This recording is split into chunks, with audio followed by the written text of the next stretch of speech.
अस्सलाम वालेकुम। Capillary tube का डाटा है। यहाँ पे सुबको की कैटलॉग है एक हमारे पास, जिसमें इसकी प्रोडक्ट डिटेल है। ये राइट साइड पे एक चार्ट नज़र आ रहा है। इसमें पार्ट नंबर दिया है, यह इसका प्रोडक्ट नंबर है। और जो साइज़ दिया है, इनर डाया और outer dia, OD outer dia, ID inner dia. BC1 के आगे है 081 आउटर डाया और 031.031 इनर डाया इसका दिया है। लेंथ के नीचे मुख्तलिफ लेंथ दी हैं इन पार्ट नंबर्स के सामने, यानी कि कंपनी की फ़लाँ साइज़ की कैपिलरी फ़लाँ लेंथ में अवेलेबल है उनकी पैकिंग में। हमें कितनी चाहिए कैपिलरी, उसका साइज़ यहाँ से लेंगे, इनर डायमीटर, और जो लेंथ है वो नीचे हमारे पास चार्ट दिया हुआ है, इसकी मदद से कैलकुलेट करेंगे। ठीक है। अब यहाँ पे BC1, BC2, BC3, BC4, BC5 ये नंबर्स दिए हैं, लेकिन नीचे जो चार्ट है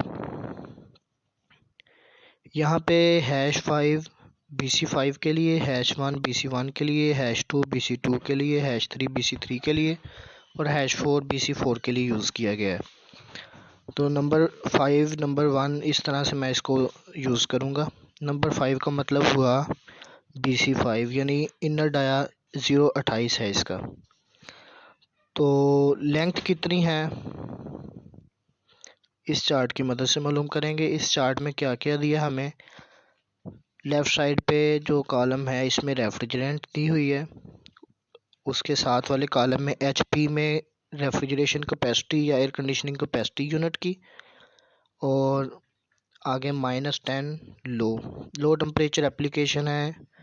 -10 का मतलब है -10 डिग्री फ़ारेनहीट फ्रीजिंग एप्लीकेशंस के लिए है। मीडियम टेम्परेचर एप्लीकेशन है +20 degree Fahrenheit, +45 degree Fahrenheit high temperature application के लिए। जो हमारे रेफ्रिजरेटर्स हैं वो मीडियम कैटेगरी में आएंगे, वाटर कूलर वगैरह हाई कैटेगरी में आएंगे, और जो फ्रीज़र्स डीप फ्रीजिंग करते हैं वो लो कैटेगरी में आएंगे। तो लो टेम्परेचर, मीडियम टेम्परेचर और हाई टेम्परेचर एप्लीकेशन का इस्तेमाल करेंगे इसके लिए हम लफ्ज़। अब यहाँ पे इसने एक चीज़ बहुत अहम बयान कर दी है कि ये जो चार्ट दिया गया है इसमें कैपिलरी ट्यूब का डाटा दिया गया है, ये ऐसे यूनिट्स के लिए जहाँ पे कंडेंसर के साथ पंखे का इस्तेमाल किया गया, फ़ैन कूल्ड यूनिट्स के लिए है। अगर हमारा कंडेंसर जिस तरह के फ्रिज में बग़ैर पंखे के कंडेंसर होता है, जहाँ पे भी पंखे के बग़ैर कंडेंसर इस्तेमाल किया जाएगा, जो हमें इस चार्ट की मदद से लेंथ मालूम होगी उसमें 10% एक्स्ट्रा लेंथ ऐड करेंगे हम। तो ये फ़ैन कूल्ड यूनिट्स का डाटा है, बग़ैर पंखे के जहाँ पे कंडेंसर है वहाँ पे इससे 10% एक्स्ट्रा लेंथ यूज़ करेंगे हम। यानी अगर 100 इंच लेंथ निकलती है तो हम 110 इंच लेंथ यूज़ करेंगे ऐसे कंडेंसर वाले यूनिट के साथ जहाँ पे पंखे का इस्तेमाल नहीं किया गया। अब डीप फ्रीज़र वगैरह जहाँ पे कंडेंसर के साथ फ़ैन लगा होता है वहाँ पे एज़ इट इज़ ये वाला डाटा अप्लाई होगा। अब माइन ऊपर इस चार्ट में लेते हैं हम, R12 रेफ्रिजरेंट है, 1/8 HP यूनिट की कैपेसिटी है। तो हमारे पास एक फ्रिज है इस कैपेसिटी में, जिसको R12 रेफ्रिजरेंट के तहत हम यूज़ करना चाहते हैं मिसाल के तौर पे। तो ये 84 इंच #5, जैसे मैंने पहले भी बताया BC5 इससे मुराद है। तो 84 इंच कैपिलरी की लेंथ होगी। नंबर 5 यहाँ से हमें पता चल गया, #028 ID इनर डायामीटर #28 है जिस कैपिलरी का, वो यहाँ पे यूज़ करेंगे कितनी, 84 इंच। ठीक हो गया। ये है सिंगल फीड, यानी एक कैपिलरी लगेगी, 2 कैपिलरियाँ लगानी है, नीचे डबल फीड का चार्ट भी अवेलेबल है, 3 कैपिलरियाँ लगानी है, ट्रिपल फीड का चार्ट अवेलेबल है, 4 फीड 4 कैपिलरियों के लिए, 5 फीड और 6 फीड। ठीक है। तो एक यहाँ से मिसाल के तौर पे मेरे पास 1/6 HP का यूनिट है और उसमें R134A गैस है। तो एक कैपिलरी लगानी है उसमें। ये सिंगल फीड का चार्ट है। यहाँ पे ऊपर लेफ़्ट साइड पे रेफ्रिजरेंट है R134A, 1/6 HP इसकी कैपेसिटी है और यूनिट मेरे पास है फ्रिज। ठीक है, अब यहाँ पे मीडियम वाले चार्ट के अंदर 1/6 HP के आगे ये दूसरे नंबर पे जो रो है 1/6 HP, उसके 2 नंबर आगे 106 इंच 1 नंबर लिखा हुआ है मीडियम वाले कॉलम के नीचे। 106 HP वाली रो है, मीडियम वाला कॉलम है, दूसरे नंबर पे 106 इंच #1 ये वैल्यू आ रही है। अब फ्रिज में हमारे पास जो कंडेंसर है वो हमारे पास है जी, क्या नाम है इसका, स्टैटिक, यानी उसमें पंखा नहीं लगा हुआ। तो ऐसे में हम क्या करेंगे, 106 इंच का 10% मालूम कर लेते हैं, वो इसमें एक्स्ट्रा लेंथ ऐड करेंगे।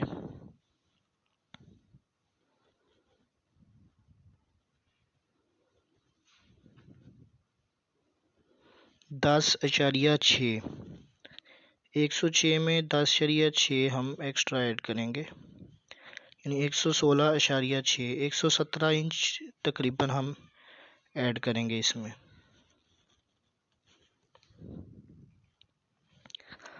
हमारे 1/6 HP के रेफ्रिजरेटर के लिए 116 या 117 इंच की कैपिलरी इस्तेमाल होगी 0.31 की। ये एक नंबर पे है 0.31। ठीक है, तो ये तरीकाकार है, बड़ी आसानी से इसकी मदद से हम कैपिलरी ट्यूब का साइज़ मालूम कर सकते हैं। अब इसने यहाँ पे थोड़ी सी इंफॉर्मेशन दी है मल्टीपल फीड्स के लिए कि for multiple feed with smaller HPs then those shown in chart में हमारे पास जो HP दिए हैं मल्टीपल फीड्स के लिए वो ज़्यादा HP हैं, लेकिन हमें जो चाहिए वो उससे कम HP है। मिसाल के तौर पे यहाँ पे इसने कहा है G divide HP by number of feeds, कितनी कैपिलरियाँ डालनी है टोटल HP को उस पर डिवाइड करेंगे। Go to single feed chart पे जाएंगे, select cap tube for calculated HP, जो भी हमारा टोटल HP को नंबर ऑफ़ फीड्स पे डिवाइड करने के बाद जो भी HP में साइज़ निकलेगा उसको सिंगल फीड वाले चार्ट पे हम देखेंगे, उसके मुताबिक हमने कैपिलरी ट्यूब का साइज़ निकालना है। मिसाल के तौर पे यहाँ पे एग्जांपल उसने दी है 1 HP है, लो टेम्परेचर एप्लीकेशन है, R12 रेफ्रिजरेंट यूज़ की गई है, 5 फीड यूज़ करनी है। ठीक है, 1 HP में 5 फीड यूज़ करनी है, इसका मतलब है हमारी 5 कैपिलरियाँ लगेंगी। नंबर ऑफ़ फीड्स पे डिवाइड करेंगे टोटल कैपेसिटी को, 1 HP को 5 फीड पे करेंगे तो ये हो जाएगा 1/5, 1/5 HP। 1/5 HP के 5 कैपेसिटियाँ मिला दी जाएँ तो 1 HP बन जाएगा। 5 फीड वाले चार्ट पे देखते हैं इसने ऐसा क्यों किया। यहाँ पे ये देखें, ये लेफ़्ट पे 5 फीड वाले चार्ट में R12 है और 2 HP से स्टार्ट हो रही है, 1 HP तो इसमें अवेलेबल ही नहीं है। इस वजह से क्या करेंगे कि जो साइज़ दिया गया है, कैपेसिटी दी गई है, उससे कम कैपेसिटी में अगर हमारे पास यूनिट का साइज़ है जो हमने नंबर ऑफ़ फीड्स डालनी है उसके अकॉर्डिंग डाटा अवेलेबल नहीं है, तो सिंगल फीड चार्ट की मदद से हम इसको मालूम कर सकते हैं। अब सिंगल फीड चार्ट है ये हमारे पास 1/5 HP R12 वाले चार्ट में 1/5 HP का यूनिट है। ये थर्ड रो, लो टेम्परेचर है हमारे पास -10 लो के नीचे, थर्ड पे 1/5 HP के अगेंस्ट 54 इंच #1 ये हमारे पास वैल्यू आ रही है, ये ऊपर वाली। ठीक है, इसका मतलब है 1 HP के यूनिट के साथ अगर 5 कैपिलरियाँ लगानी हैं तो 54 इंच की 1 नंबर कैपिलरी लगेगी। 1 नंबर हमने यहाँ से पहले भी मालूम किया 0.31। ठीक है, तो यहाँ पे भी इसने यही रिज़ल्ट निकाला है, 5 फीट 54 इंच BC1। इससे भी कंफर्म हो गया आपको, #1 का मतलब है BC1। ठीक है, यहाँ से हमें पता चल जाएगा BC1 का साइज़ क्या है, इशारिया 0.31। तो इसी तरह से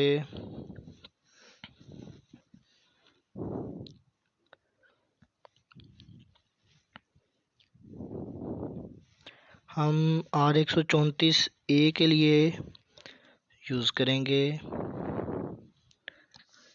एक कैलकुलेशन। बाकी क्राइटेरिया हम सेम रखते हैं। 4 फीड हम करना चाहते हैं, 4 कैपिलरियाँ यूनिट में लगाना चाहते हैं। रेफ्रिजरेंट यूज़ की गई है R22 लगा लेते हैं। R22 रेफ्रिजरेंट यूज़ की है हमने। 1 HP का यूनिट है और उसमें हमने 4 कैपिलरियाँ लगानी है, ठीक है। और ये हाई टेम्परेचर एप्लीकेशन है हमारे पास, ठीक है। अब यहाँ पे 1 HP हम यूज़ करना चाहते हैं, बट 2 HP से नीचे अवेलेबल ही नहीं है। हम क्या करेंगे, फिर से सिंगल फीड के चार्ट में जाएंगे, R22 रेफ्रिजरेंट फाइंड करेंगे। यहाँ पे नहीं है, ये नीचे जो सिंगल फीड का चार्ट अवेलेबल है यहाँ पे R22 रेफ्रिजरेंट अवेलेबल है, ठीक है। अब 1 HP में 4 कैपिलरियाँ लगानी है तो 4 पे डिवाइड करेंगे। 1/4 HP हमारी कैपेसिटी आ गई पर कैपिलरी के लिए। हाई टेम्परेचर एप्लीकेशन है R22 में 1/4 HP हो तो ये देखें 72 इंच /2, ठीक है। हमारे पास जो R22 का यूनिट होगा वो फ़ैन कूल्ड होगा, इसलिए इसकी लेंथ एज इट इज़ हम यूज़ कर लेंगे 72 इंच। 2 नंबर कैपिलरी लगेगी, 2 नंबर पे 040 की कैपिलरी है हमारे पास BC2 के आगे। ID इनर डायामीटर है कैपिलरी ट्यूब का /040। इस तरह से 040 की R22 के यूनिट के लिए 4 कैपिलरियाँ लगेंगी 72 इंच की। R22 के यूनिट के लिए 4 कैपिलरियाँ लगेंगी 72 इंच की 040 की। तो हमारा जो यूनिट है 1 HP का, उसकी हमारी ये कैपिलरियाँ निकल आएंगी 4, ठीक है। इस तरह से इस चार्ट की मदद से हम आसानी से कैपिलरी ट्यूब का साइज़ निकाल सकते हैं, डायमीटर कितना चाहिए, उसकी लेंथ कितनी चाहिए। तो मैक्सिमम ये 5 फुट तक के लिए एप्लीकेबल है। अब मिसाल के तौर पे हमारे पास चार्ट जो दिया हुआ है, नीचे हमारा एक साइज़ निकला है, फुला नंबर की कैपिलरी लगेगी।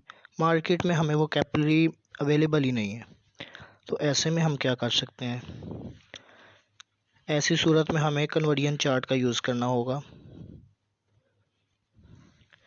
यहाँ पे सुपको की कैप ट्यूब का कन्वर्जन चार्ट हम यूज़ करेंगे।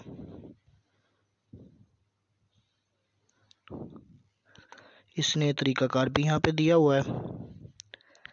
वो कहता है जी कन्वर्जन चार्ट के नंबर 1 पे locate recommended capillary inner diameter in the left hand column. जो भी हमारे पास इनर डायमीटर आया है, मिसाल के तौर पे 2 नंबर का था, 040 की कैपिलरी थी 72 इंच की, ठीक है, जो भी लास्ट हमने फाइंड किया है। हमें 040 की अवेलेबल नहीं है मार्केट में, लेकिन हमें 036 की अवेलेबल है, ठीक है।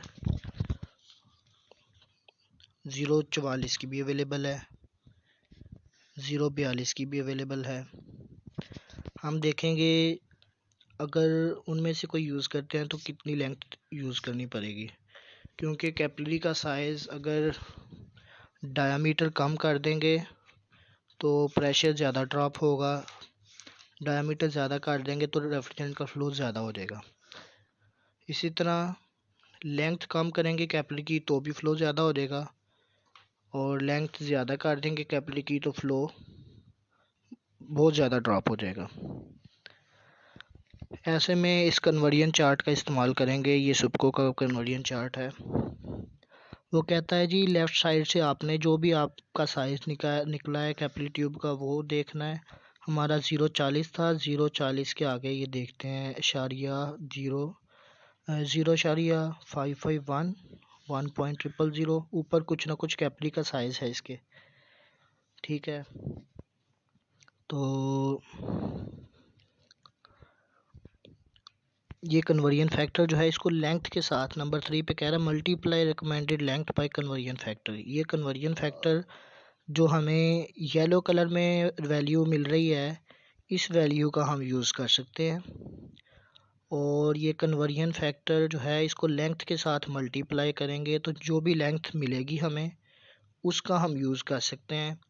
अगर हमें लेंथ चौथे नंबर पे रूल दे रहा है, अगर आपकी लेंथ कन्वर्जन फैक्टर लगाने के बाद 5 फीट से कम हो जाती है या 16 फीट से ज़्यादा हो जाती है तो उस साइज़ में आप कैपिलरी यूज़ नहीं कर सकते, किसी और साइज़ की कैपिलरी इस्तेमाल करेंगे कन्वर्जन फैक्टर लगा के। अगर इस रेंज के अंदर साइज़ निकलता है 5 फीट से लेके 16 फीट के अंदर अंदर लेंथ रहती है तो ठीक है। 5 फीट से 16 फीट का मतलब ये है कि अगर लेंथ इतनी रहेगी इस कन्वर्जन फैक्टर का इस्तेमाल करते हुए तो फ्लो रेट सेम रहेगा जो आपका दूसरे चार्ट में फ्लो रेट होगा उस कैपेसिटी के लिए। अब एग्जांपल एक इसने करके दी है, recommended capillary tube is 0.046 120 inch की इशारिया 046 की कैपिलरी ट्यूब इसने फाइंड की है कोई किसी कैपेसिटी के अगेंस्ट। अब कहता है जी 046 की अवेलेबल नहीं होगी तो लेफ़्ट साइड पे जो कॉलम दिया है इस पे इशारिया 046 फाइंड करेंगे। ये नीचे इशारिया 046 है, ठीक है, लेफ़्ट साइड के कॉलम में। इसके अगेंस्ट कन्वर्जन फैक्टर लगाना है जो हमारे पास कैपिलरीज अवेलेबल हैं जो हम यूज़ कर सकते हैं उन पे। अब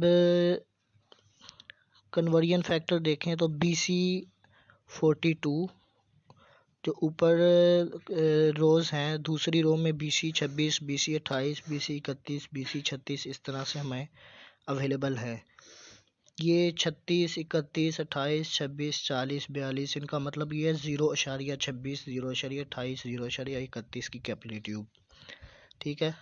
तो हमें 0.46 की अवेलेबल है, 120 इंच उसकी लेंथ है, लेकिन मार्केट में 0.46 की हमें मिल नहीं पाई। ऐसे में हम क्या करेंगे, जो हमें कन्वर्जन फैक्टर जिस साइज़ में अवेलेबल है उसके अगेंस्ट कन्वर्जन फैक्टर देखेंगे, उसको अपनी लेंथ के साथ मल्टीप्लाई करेंगे। अगर उसकी लेंथ 5 फीट से 16 फीट के अंदर अंदर आती है तो उस साइज़ की कैपिलरी हम उस लेंथ में यूज़ करेंगे जो हमारे पास आंसर आता है। अब यहाँ पे BC42 और BC44 और BC49 इन तीनों की इसने देखी है, साइज़ निकाले हैं। 0.46 और BC42 का इंटरसेक्ट लेते हैं हम, कन्वर्जन फैक्टर आता है इशारिया 595। BC44 और BC46 0.46 का हम इंटरसेक्ट लें तो इशारिया 783 कन्वर्जन फैक्टर आ रहा है। BC40 तो पहले से हम फाइंड कर चुके हैं लेकिन वो हमें अवेलेबल नहीं थी, इस वजह से ये प्रोसेस कर रहे हैं। तो आगे BC49 और यूज़ हो सकती है, उसका कन्वर्जन फैक्टर आ रहा है हमारे पास 1.410। तो जो कन्वर्जन फैक्टर है उसको लेंथ के साथ मल्टीप्लाई करेंगे, 120 इंच लेंथ के साथ 0.595 को मल्टीप्लाई किया तो 71.4 इंच की कैपिलरी हमारे पास आई है। 12.560 5 फीट से 16 फीट के अंदर होनी चाहिए, ये 60 इंच से ऊपर है और 16 फीट से कम है, 72 इंच तकरीबन, तो ये यूज़ कर सकते हैं, ठीक है। इसके बाद जो हमारी 0.44 वाली आई थी, इशारिया 783 को 120 इंच से मल्टीप्लाई किया, 93 इंच लेंथ आ रही है, इसको वो कह रहा है बेस्ट चॉइस है, यानी ज़्यादा छोटी भी नहीं है कैपिलरी, हमारे यूनिट पे आसानी से लग सकती है।